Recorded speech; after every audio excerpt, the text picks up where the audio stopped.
36 खून से लथपथ अभिमान और आरशी। माया ने घर के अंदर टाइम बॉम्ब फेंका था, जो एक क्वालिटी का बॉम्ब था। वो जितना छोटा दिख रहा था उससे कहीं ज्यादा उसका धमाका था। आग्नेय की आंखें सामने घर को जलते देख रही थी। अचानक ही उसकी आंखें धीरे धीरे लाल होने लगी और उसने कस के अपने हाथ की मुट्ठियां बंद कर ली।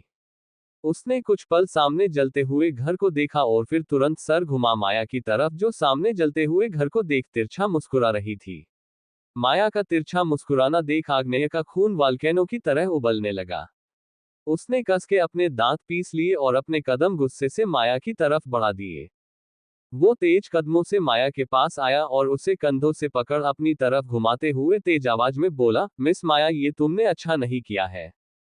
अब तक बच्ची समझकर तुम्हारी हर हरकत को इग्नोर किया, बट लगता है मेरा तुम्हें इग्नोर करना तुम्हें पसंद नहीं आया है। आग्नेय वालिया को कम समझने की गलती मत करना। अभी तक मैंने ज्यादा कुछ नहीं किया था, बट अब जो होगा तुम्हारे साथ वो तुम्हारी सारी जिंदगी पलट कर रख देगा। तुम्हें घुटनों पर नहीं लेकर आया ना, तो मेरा नाम भी आग्नेय वालिया नहीं है। एक बात मेरी तुम भी हमेशा याद रखना, मैं बोलने वालों में से बोलकर करने वालों में से हूँ। जस्ट वेट एंड वॉच, अब मैं क्या करता हूँ। इतना बोल उसने झटके से माया को छोड़ दिया और अपने कदम पीछे लेते हुए अपने दोनों हाथ हवा में फैलाकर बोला, इस बर्बादी के खेल की शुरुआत तुमने की है, बट इसे खत्म मैं करूंगा। एंड आई प्रॉमिस तुम्हें पूरी तरह बर्बाद नहीं कर दूंगा, तब तक इस आग्नेय वालिया के दिल को ठंड नहीं मिलने वाली है। इस घर को जैसे तुमने आग में जलाया है, उसी तरह तुम्हारा भी कोई खास इसी आग में जलेगा। ये बोलते हुए उसकी खतरनाक नजरें माया के चेहरे पर टिकी हुई थी। इस वक्त आग्नेय बेहद गुस्से में था। उसका जो मन कर रहा था वो बोल रहा था, और शायद जो बोल रहा था वो गुस्से में करने वाला भी था। इधर माया, जो अब तक खड़ी मुस्कुरा रही थी, आग्नेय की लास्ट लाइन सुनते ही उसकी स्माइल एकदम से गायब हो गई और उसका चेहरा एकदम से ठंडा पड़ गया। उसने कस के अपने हाथ की मुट्ठियां बंद कर ली। वो तेज आवाज में बोली, मिस्टर वालिया, खेल हमारे बीच में खेला जाएगा तो अच्छा होगा। अगर खेल खेलना है तो प्लेयर बनकर खेलो, बुजदिल की तरह दूसरी तरफ से वार करने की सोचना भी मत, वरना अभी जो हुआ है वो कुछ नहीं है। आगे जो होगा वो माया का ऐसा जाल होगा जिससे बाहर निकलना तुम्हारे लिए तो क्या, तुम्हारे पूर्वज के लिए भी बेहद मुश्किल हो जाएगा। ये बोलते हुए उसके फेस एक्सप्रेशन बेहद खतरनाक थे।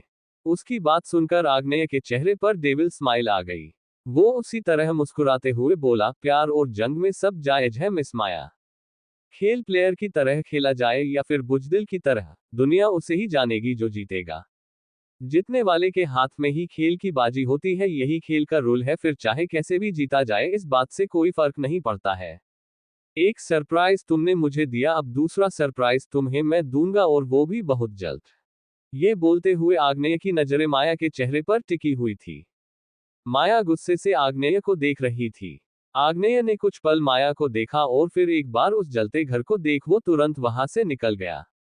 इस वक्त वो बहुत गुस्से में था, क्योंकि माया ने उसका छोटा मोटा नहीं बल्कि बहुत बड़ा नुकसान किया था, और आग्नेय तो अपना 1 रुपया का नुकसान बर्दाश्त नहीं कर सकता था, फिर माया ने तो उसका बहुत बड़ा नुकसान किया था जो आसानी से उसे डाइजेस्ट नहीं होने वाला था। माया तब तक आग्नेय को जाता देखती रही जब तक वो उसकी आंखों से ओझल नहीं हो गया। आग्नेय जब माया को पूरी तरह दिखना बंद हो गया, तब माया ने उस तरफ से नजरें हटा उस जलते हुए घर को देखा और एक गहरी सांस भरते हुए बोली, जलना था वो जल गया। अब सिर्फ मेरे दुश्मन जलेंगे इस आग में, इसके अलावा अगर किसी ने भी मेरी फैमिली की तरफ आंख उठाकर भी देखा तो उसका वो हाल करूंगी जिसे वो अपने 100 जन्मों तक नहीं भूल पाएगा। बोलकर उसने एक नजर चारों तरफ देखा और फिर वो भी वहां से निकल गई। माया अपनी कार के पास आई। उसने अपनी कार में बगल में देखा, जहां अब वो पहले वाली कार नहीं थी। इसका मतलब था कि आग्नेय वहां से जा चुका था। माया ने कुछ पल आग्नेय की कार जहां खड़ी थी उस जगह को देखा और फिर अपनी कार का ड्राइविंग सीट का डोर ओपन कर वो तुरंत अपनी कार में बैठ वहां से निकल गई। आधे घंटे बाद माया की कार एक अपार्टमेंट के बाहर आकर रुकी। माया कार से बाहर आए और उसने अपने कदम उस अपार्टमेंट के अंदर की तरफ बढ़ा दिए, पर तभी अचानक उसके कदम मेन डोर के पास आकर ही रुक गए। उसके पैरों में एक फूलों का गुलदस्ता पड़ा था। माया की नजरें उस फूलों के गुलदस्ते पर टिकी हुई थी। उसने अपनी नजरें चारों तरफ घुमा, सब जगह को देखा, सब कुछ बिखरा पड़ा था। छोटे पौधे जो फ्लावर पॉट्स में लगाए हुए थे वे सारे नीचे गिरे पड़े थे। फ्लावर पॉट्स टूट चुके थे और घर के अंदर का कुछ सामान भी बाहर गिरा पड़ा था। सब कुछ देखकर लग रहा था जैसे कुछ देर पहले यहाँ तूफान आया हो और अपने साथ सब कुछ तबाह कर ले गया हो गया। अचानक ही माया के कानों में कुछ देर पहले की आग्नेय की कही बातें गूंजने लगी। इस घर को जैसे तुमने आग में जलाया है उसी तरह तुम्हारा भी कोई खास इसी आग में जलेगा। माया के कानों में बार बार यही आवाज सुनाई दे रही थी। माया ने झट से सर उठा सामने के डोर को देखा जो हल्का खुला हुआ था। पता नहीं क्यों पर आज पहली बार माया कांप रही थी। उसे अजीब सा डर लग रहा था, किसी अपने को खोने का डर। माया धीमे कदमों से डोर की तरफ बढ़ गई। वो डोर के पास आकर रुकी और उसने हल्का सा अपना हाथ डोर को पूरा खोलने के लिए ऊपर उठाया पर तभी अचानक उसे अपने पैर के पास कुछ फील हुआ। उस चीज का एहसास होते ही माया ने झट से सर झुका नीचे देखा और अपने पैरों के गिरे खून को देखते हो उसके कदम एकदम से लड़खड़ा गए। उसके पैरों में खून पड़ा था जो अंदर से बहकर बाहर आया था। खून के टपके धीरे धीरे बाहर लगी 3 स्टेयर की पहली स्टेयर पर पड़ रहे थे। माया की नजरें उस खून को देख रही थी। तभी अचानक माया को होश आया। उसने जल्दी से डोर की तरफ देखा और वो तुरंत डोर ओपन कर तेज आवाज में बोली, मॉम, डैड। ये बोलते हुए वो डोर ओपन कर अंदर चली गई और तभी सामने का नजारा देख उसके कदम डोर पर ही रुक गए। सामने सारा हॉल का सामान इधर उधर बिखरा पड़ा था। डाइनिंग टेबल और सारी चेयर्स टूटी हुई नीचे पड़ी थी और किचन से लेकर रूम तक का सारा सामान हॉल में बिखरा पड़ा था। वही हॉल के बीच में सोफे के पास आरशी नीचे फ्लो पर पड़ी थी। उसकी आंखें बंद थी और उसके पूरे शरीर से खून बह रहा था। उसके पेट में चाकू धंसा हुआ था जिससे अभी भी खून बह रहा था। सर से भी खून बह रहा था। उसका पूरा चेहरा, कपड़े, सब कुछ खून में सने हुए थे। आरशी से कुछ दूर सिंगल सोफे के पास अभिमान नीचे गिरे पड़े थे। उनके सीने पर बुलेट लगी हुई थी और उनका एक हाथ अपने सीने पर था। उन्हें 2 गोलियां लगी हुई थी, एक सीने पर और दूसरी कंधे पर। उनके कंधे से भी खून रिस रहा था जो फ्लो पर पड़ रहा था। उनका एक हाथ आरशी की तरफ बढ़ा हुआ था। अभिमान की आंखें हल्की खुली हुई थी और उनकी अधखुली आंखों के किनारों से आंसू बहकर फ्लो पर गिर रहे थे। वे आरशी के पास जाने की कोशिश कर रहे थे पर उनका शरीर उनका साथ नहीं दे रहा था। सामने आरशी और अभिमान को ऐसे देख माया की आंखों से अचानक ही एक कतरा आंसू का बह गालों पर लुढ़क आया। वो बेसुध सी खड़ी उन्हें देख रही थी।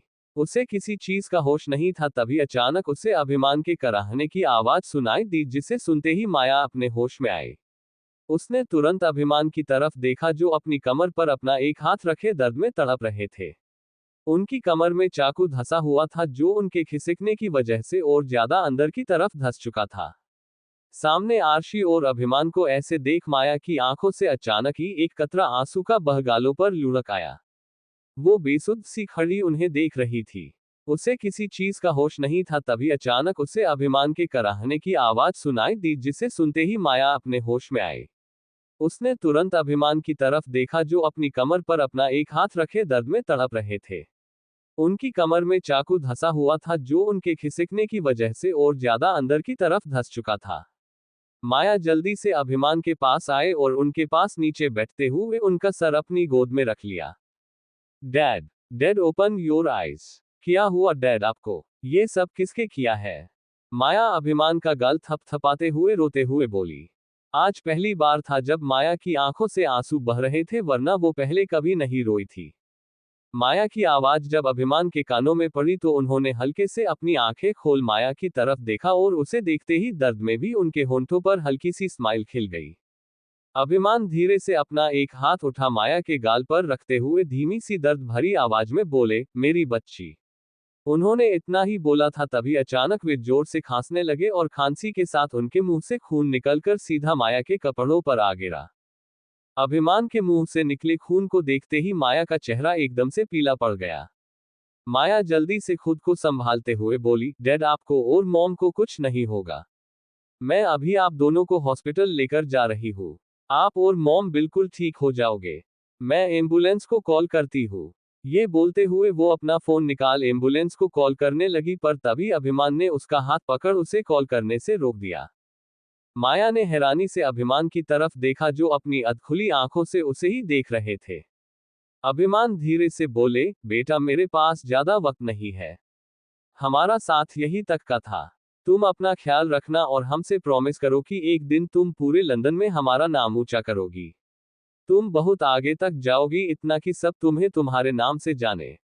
हमारा हमेशा से सपना रहा था कि हम अपनी बेटी को सक्सेस के उस पड़ाव पर देखें कि हम अपना सीना चौड़ा कर कह सके कि माया खुराना हमारी बेटी है। ये बोलते हुए उन्होंने कस के माया का हाथ पकड़ लिया। अभिमान से ज्यादा बोला नहीं जा रहा था। वो बहुत मुश्किल से बोल पा रहे थे। अभिमान अपनी पकड़ माया के हाथ पर कसते हुए बोले, प्रॉमिस करो बेटा कि तुम एक दिन पूरे लंदन में अपनी खुद की पहचान से जानी जाओगी।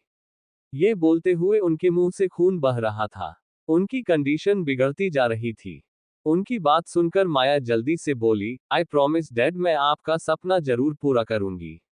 आपको कुछ नहीं होगा और आप खुद अपनी आंखों से मुझे सक्सेस होते देखेंगे। ये बोलते हुए उसने अपने दोनों हाथों से कस के अभिमान का हाथ पकड़ लिया।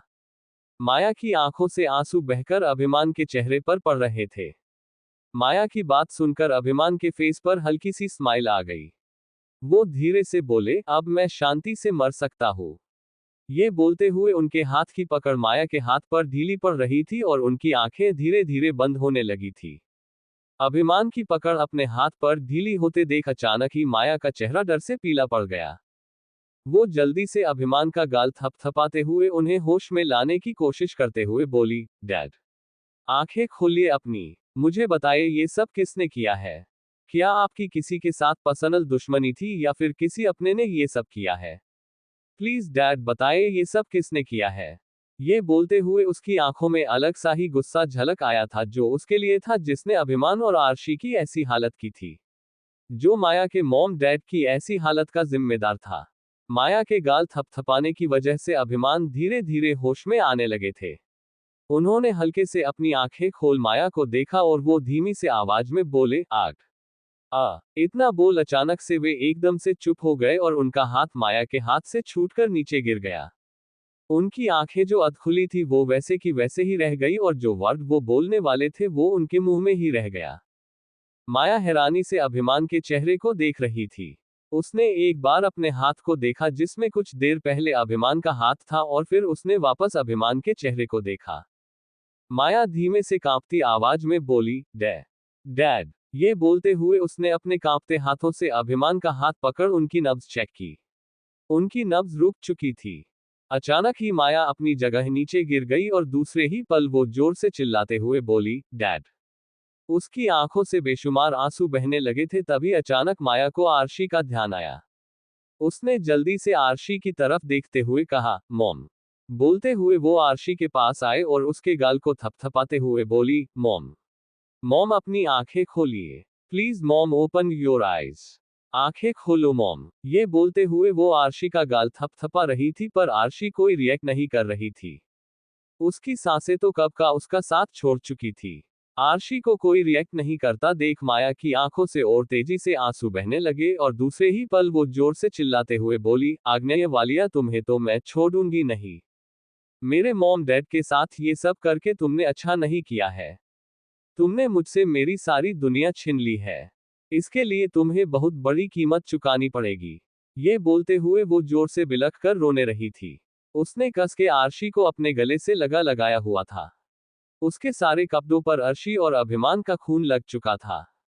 स्टोरी अच्छी लगी हो तो लाइक शेयर कमेंट फॉलो करें। आज के लिए बस इतना ही, मिलते हैं नेक्स्ट पार्ट में, तब तक के लिए राधे राधे। ये क्रेडिट ऑथर टीना शेखावत को जाता है जिनका लिंक नीचे डिस्क्रिप्शन में दिया गया है।